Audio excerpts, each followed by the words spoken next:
Bonsoir, bienvenue sur la chaîne de Sorcerer.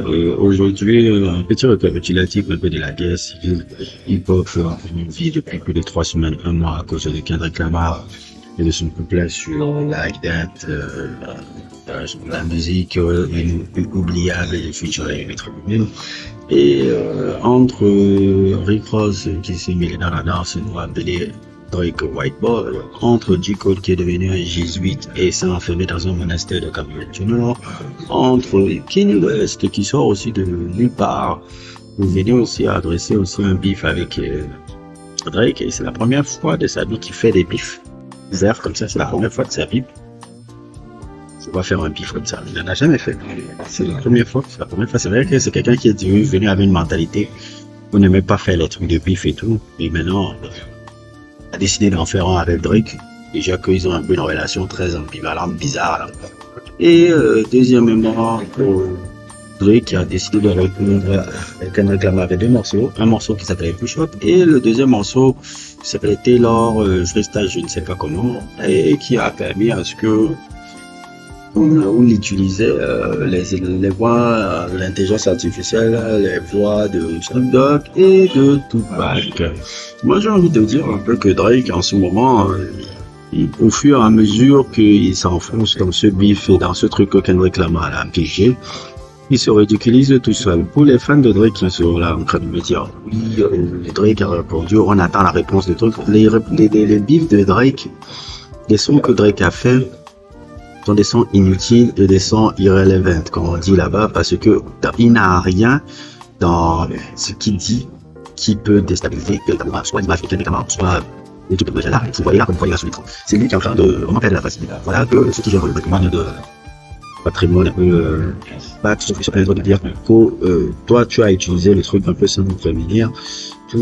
Si tu ne lèves pas les trucs, on te faut un procès, et ce n'est pas des petites choses qui le demandaient, c'est pas comme si c'était tout, parce que ceux qui gèrent le patrimoine de Tupac, c'était d'abord sa maman, mais après quand sa mère est morte, je ne sais pas qu'est-ce qui s'est passé, mais on a donné la gestion du patrimoine à son premier manager qui était un Interscope là, qui était un blanc là, que je sais pas, avait des cheveux un peu mi-longs, que j'ai oublié le nom, donc avec le montage je vais ressortir ça. Et je sais même pas dans la bataille qu'il y a avec Tupac et la famille de Tupac et ce gars-là, qui je sais pas pourquoi la mère de Tupac ne l'a pas donné le patrimoine à ses enfants et pourquoi c'est lui qui gère. Donc, il y a un peu un truc bizarre un peu là-dedans, comme il ne dit pas. Mais dans cet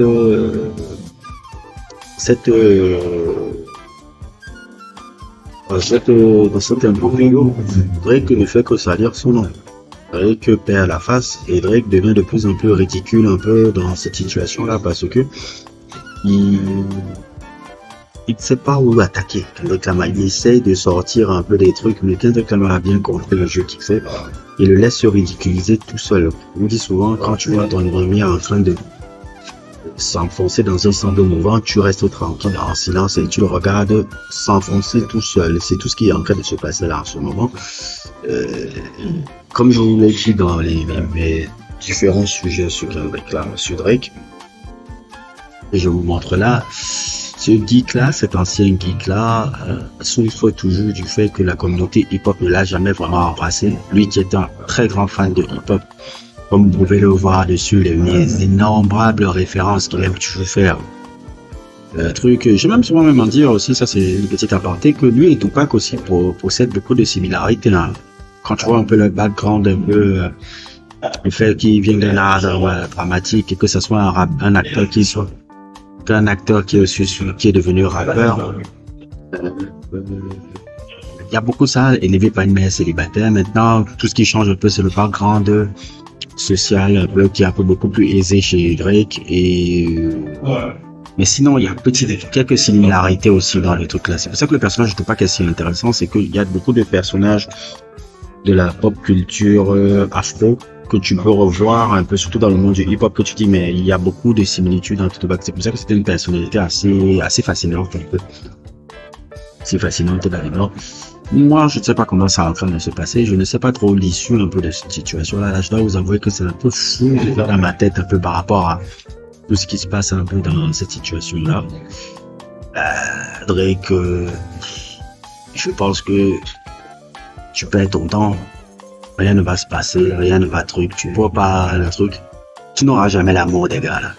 Tu n'auras jamais l'amour de la gars là, et je les ai expliqués dans mon sujet. Tu peux pas avoir l'amour des gars là. Tu peux pas avoir l'amour des gars là. Quel que tu fasses là, tu pourras jamais avoir la crédibilité que tu vas avoir d'eux. Bref, mais c'est pas grave, tu as quand même les meilleurs. Je crois que c'est tout pour moi. N'hésitez pas à liker, n'hésitez pas à vous abonner et à plus pour d'autres vidéos.